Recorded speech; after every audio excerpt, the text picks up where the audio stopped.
जब यहां मुस्लिम वोटों के लिए इतनी खींचतान रहती है और वीएचपी लगातार कांग्रेस पर हमलावर रहता है मुस्लिम प्रेमी होने के लिए और ओवैसी पर भी हमलावर रहता है, वीएचपी को सिर्फ मुस्लिम समर्थन, मुस्लिम विरोधी क्यों दिखाई देता है, बाकी कोई मुद्दे क्यों नहीं दिखाई देते? ऐसा बिल्कुल भी नहीं है, ऐसा बिल्कुल भी नहीं है। चरखी दादरी की घटना हुई, सारे मुसलमान थे, विश्व हिंदू परिषद और संघ लगा, उन सबको दफनाया भी गया और जहां जहां जिन जिन लोगों ने बॉडी क्लेम करी सरकार की मदद से उनको दी भी गई। जब भूकंप आता है, बाढ़ आती है, हम ये नहीं देखते कि वो हिंदू के हो रही है या मुसलमान की हो रही है, हम उसकी मदद करते हैं। सर वीएचपी का जिक्र इसलिए आया, एक मिनट रिफ्रेश कर देता हूं सवाल को। वीएचपी का जिक्र इसलिए है जब मदनी साहब कहते हैं कि जिहाद होगा, जुल्म होगा तो जिहाद होगा, आप सबसे आगे आकर कहते हैं कि इनके खिलाफ कार्रवाई हो, ये गलत कह रहे हैं, उनको आप निशाने पर लेते हैं। तो जहां एक तरफ मदनी मुस्लिम पोलराइजेशन करते हैं, क्या वीएचपी भी हिंदू पोलराइजेशन करती है? जो कहते हैं वो एक पंथ के लिए कहते हैं, हमारा हिंदू समाज के लिए बात करते हैं। और अगर हम हिंदू कहते हैं तो भारत कहते हैं, हिंदुस्तान कहते हैं, ये देश कहते हैं। हमारी हिंदू की परिभाषा में मुसलमान अलग नहीं है, हमारी हिंदू की परिभाषा में ईसाई अलग नहीं है, हमारी हिंदू की परिभाषा में वो सबको शामिल करके चलने की बात करते हैं। इसलिए हिंदू सर्वे भवंतु सुखिना कहता है। सर इस हिंदू की परिभाषा में वोटर अलग हो जाता है क्या? सुन लीजिए पवन जी।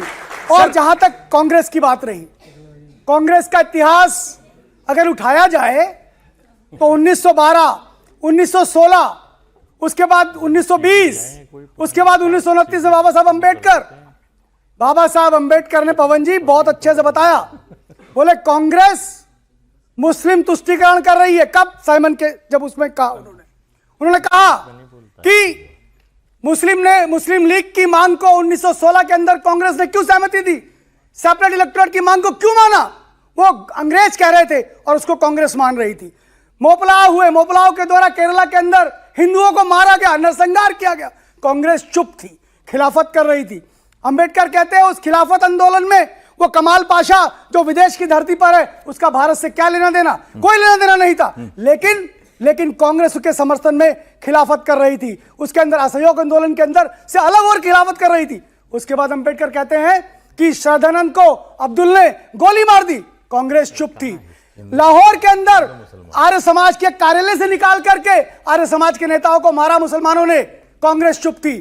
कांग्रेस की तुष्टीकरण की नीति को 1929 में बाबा साहब अंबेडकर ने बताया। सर ये कह रहे हैं कि कांग्रेस का तुष्टीकरण तो तब शुरू हो गया था जब आपने डिफरेंट इलेक्टोरेट की बात की, अलग से कॉन्स्टिट्यूएंसी को एक्सेप्ट किया और बाद में द्विराष्ट्र सिद्धांत को एक्सेप्ट किया। हो गया सवाल।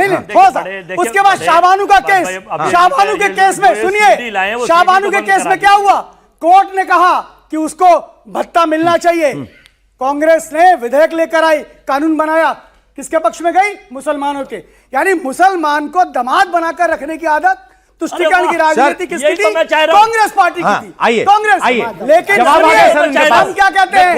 हमारा पक्ष क्या पवन जी? हमारा पक्ष ये है, सुन लीजिए एक मिनट, 50 आरोप लगा दिए सर, एक सेकंड नहीं, अब रुकना पड़ेगा। हमारा मिनट है सर मेरे पास, हिंदू और मुसलमान। और मैं थोड़ी देर पहले आपको एक ये फोटो न्यूज दिखा रहा था, इनके मुंह से निकला। हाँ क्या है बताइए ना। ये जो निकला है ना, मैं तो पहले ही समझ गया था। बोलिए। अभी जो सही कहा आपके लिए, दामाद सही कहा आपके लिए। बच्चों को मैं बताना चाहता हूं, भाजपा और आरएसएस के एक संगठन मंत्री रामलाल जी की भतीजी है लखनऊ में, क्या हुआ फिर? चिड़िया गुप्ता, उसकी शादी पता है किससे? अरे मेरे पहले वाक्य में समझ गए, आप समझ गए नहीं समझ गए? मैं बोला नहीं था। सर्वे भवन्तु सुखिनः, सर्वे भवन्तु दामाद बता रहे हैं।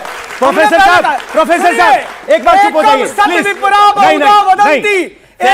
प्रोफेसर साहब जवाब ले दीजिए सर। हिंदू कहता है, आप कह के दिखाइए, आप कह के दिखाइए। प्रोफेसर साहब रुकिए ना एक बार।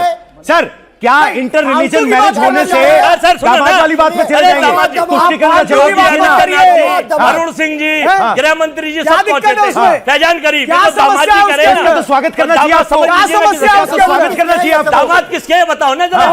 अब ये बताइए तुष्टीकरण के आरोप पर आपका क्या कहना है?